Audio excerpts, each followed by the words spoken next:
Blog নিয়ে চলে আসলাম আপনাদের মধ্যে। আমরা সবাই নিয়ে চলে আসছি রেস্টুরেন্টে। আমরা খালামুনি কিছু খেতে ইচ্ছে করতেছে, খালামুনিকে বলছি আপনাকে খাওয়াবো, তো সেটাই খাওয়ানোর জন্য চলে আসছি। সবাই খাবো আমরা, তো দেখতে থাকুন, পাশে থাকুন।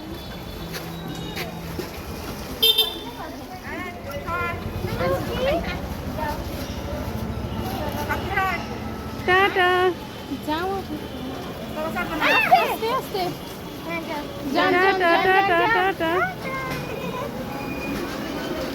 চলে আসলাম সুমাইয়া ফুড প্লেসে। এখানে আমরা হালকা পাতলা কিছু খাবো।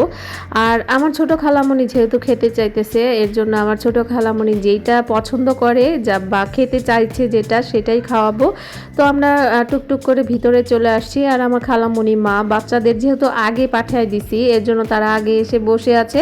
আর আমরা আসছিলাম পরের রিক্সায়, এর জন্য আমাদের একটু লেট হয়ে গেছে। আর এখন তো রাস্তাঘাটে বের হলেই জ্যামে বসে থাকতে হয়। রেস্টুরেন্টে আসা মানেই খাওয়া থেকে বেশি ছবি তোলা, ভিডিও করা, এটাই। আর এই যে বাচ্চারা দোলনা পেয়ে এত খুশি হয়েছে, আর ওরা সবসময় দোলনা অনেক পছন্দ করে। আমার বোনের বাসায় শুধুমাত্র ওরা দোলনার জন্যই যায়। আর এখানে খাবার অর্ডার দেওয়া হচ্ছিল, আমার খালামণিকে দিছিলাম যে যেটা খেতে চাইছেন আপনি সেটাই খাবেন। তো খালামণি শুধু বলতেছিল চিজ পাস্তা খাবে, মানে এই রেস্টুরেন্টে অনেক আগে এসে চিজ পাস্তা খেয়ে গেছিলো, সেটার প্রেমে পড়ে গেছে। মানে আমাদের বাসায় আসার আগে থেকেই ফোনে বলে দিছে আমি যদি তোমাদের বাসায় আসি অবশ্যই আমাকে চিজ পাস্তা খাওয়াবে। তারপর খালামণিকে কথা দিছিলাম যে প্রমিস করলাম আপনি আসলে আপনাকে খাওয়াবো। তো যেমন কথা তেমন কাজ, খালামণিকে এখানে এনে বইটা দিয়েছি, মেনু কার্ডটা দিয়েছি, বলেছি চিজ পাস্তা কোথায় আছে আপনি এটার অর্ডারটা দিয়ে দেন। তার পাশাপাশি বাচ্চাদের চাউমিন খাওয়াবো, চাউমিনের অর্ডার দিয়ে দিছি, চিজ পাস্তা।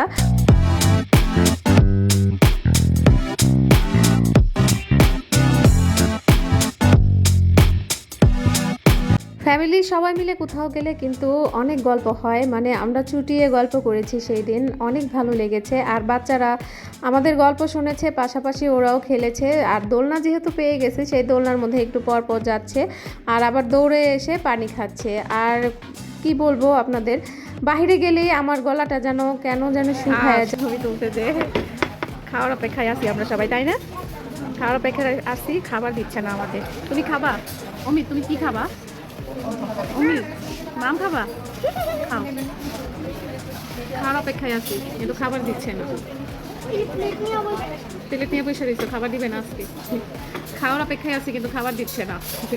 প্লেট ফাঁকা, দেখেন প্লেট ফাঁকা, খাবার দিচ্ছে না। আজকে তুমি খাবার না দেন।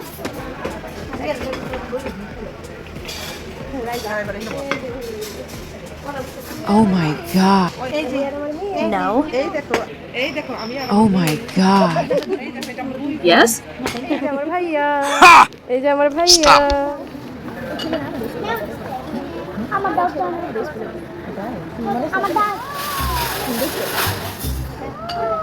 মামি এখন ছুটি করছে, ঢং করছে মামি, মামি ঢং করছে।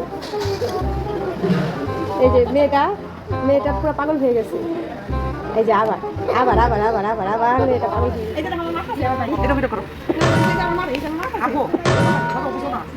ওই কাটা চামচ উঠাইলো কিন্তু আমার এই ভাইয়ের সাথে কারো মিল হয় না। ওকে তেলায় তেলায় কথা বললে ভালো, আর একটু 19 থেকে 20 হয়ে গেলে ও পাগল হয়ে যায়। আর আমরা আসার পর থেকে প্রচুর পানি খেয়ে ফেলছি, আর সবগুলোই ঠান্ডা পানি। আর আজকে আল্লাহর অশেষ রহমতে বাহিরে প্রচুর গরম পড়েছিল, আর দিনের বেলা অনেক রোদ হয়েছিল। তো এখন অনেক গরম, তাই বারবার ঠান্ডা পানি খাচ্ছিলাম। আর এর মধ্যে আমাদের খাবার চলে আসছে। এখানে আমরা চাউমিন নিয়েছি, গরম গরম চাউমিন আমি সার্ভ করতেছি। কি চাউমিনটা দেখতে ইয়ামি লাগছে না? হ্যাঁ, সত্যি অনেক ইয়ামি হয়েছে। এটা দেখে মনে হচ্ছে যে চেটে পুটে খেয়ে ফেলবেন, কিচ্ছু ফেলার মতো নাই। কিন্তু আমার সহি এই তো, তাকে দিয়েছি আগে, সে এখন রেডি করতেছে তার প্লেটটা, মানে যা যা খাবে ওগুলোই নিচ্ছে, পরে ফেলবে। যা যা না খাবে সবগুলো ফেলে দিবে, শুধুমাত্র এই নুডলসটা ছাড়া। আমরা তো অনেক মজা করে খাচ্ছিলাম যার যার মতো করে, কেউ কারোর দিকে তাকাচ্ছি না, যার যার মতো করে খেয়ে নিচ্ছি মজা করে। আর উম্মে ফাতিহা দেখেন তার মায়ের পিছে দাঁড়িয়ে সবার খাওয়া দেখছিল, সেই একমাত্র বেচারি যার কোনো খাবার ছিল না।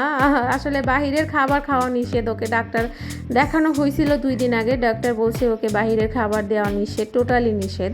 তো আমাদের খাওয়া দেখতেছিল, তো বেচারিকে আমরা কিচ্ছু দেইনি। ও আমাদের খাওয়া যেমন দেখতেছিল, আশেপাশে যারা খাচ্ছিল তাদেরও খাওয়া দেখছিল। কালো কালো দেখতে পাচ্ছেন আমাদের যে দিয়ে গেল এটার, এগুলো কিন্তু ইসরায়েলি পণ্য না, এটা আমাদের বাংলাদেশি পণ্য মোজো। এটা আমরা ঠান্ডা ঠান্ডা খাচ্ছিলাম, ঝাল ঝাল নুডলসের সাথে ঠান্ডা ঠান্ডা খেতে কিন্তু দারুণ লেগেছিল। আর সই দেখেন বাছাই করা হচ্ছে ও কোনটা খাবে না, সেইটাই এখন ফেলতেছে।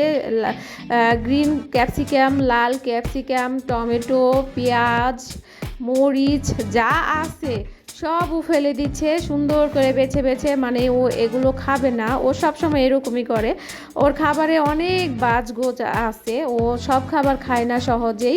আর এই তো এখন চলে আসছে আমাদের চিজ পাস্তা, যেটার জন্য আমার খালামণি অনেক পাগল হয়ে গেছিলো যে তাকে চিজ পাস্তা খাওয়াতেই হবে। দেখেন একদম চিজ দিয়ে ভরপুর।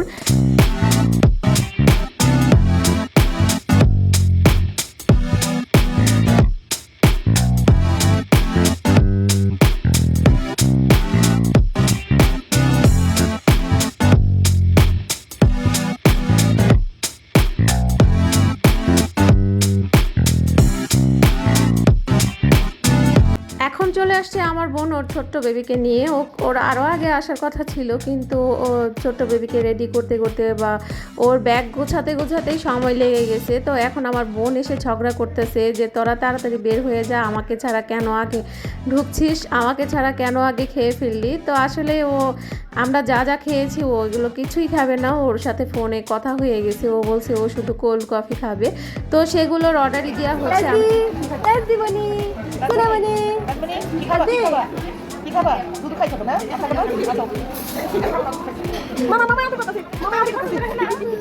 তাজবি সোনামণির এই প্রথম রেস্টুরেন্টে আসা, মানে তার জন্মের পর এই প্রথম রেস্টুরেন্টে আসলো। তো তার অনুভূতি কি তাকে বারবার জিজ্ঞেস করতেছিলাম, আমরা সবাই জিজ্ঞেস করতেছি আর হাসতেছি। আর তার আম্মু এদিক থেকে আমাদের উত্তর দিয়ে দিচ্ছে। আর আমরা পরিবারের একজন খালি ছিল, সে এসে একবারে পূর্ণতা পেয়ে গেছে আমাদের পরিবারে। তো এদিক দিয়ে ফাতিহা খেলা করতেছিল, বারবার পড়েও যাচ্ছিল।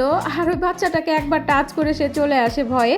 এরই মধ্যে আমাদের কোল্ড কফি লাচ্ছি চলে আসছে, আর আমার খালামণি ওকে একটু কোল্ড কফি খাওয়াই দিচ্ছে, আর সেও অনেক মজা করে খাচ্ছে।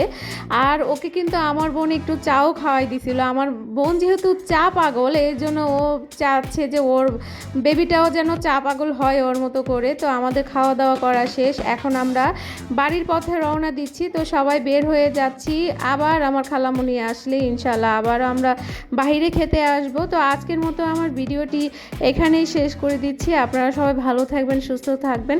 আর হ্যাঁ, ধৈর্য সহকারে আমার ভিডিওটি পুরোটা দেখবেন, স্কিপ করবেন না। তো আল্লাহ হাফিজ।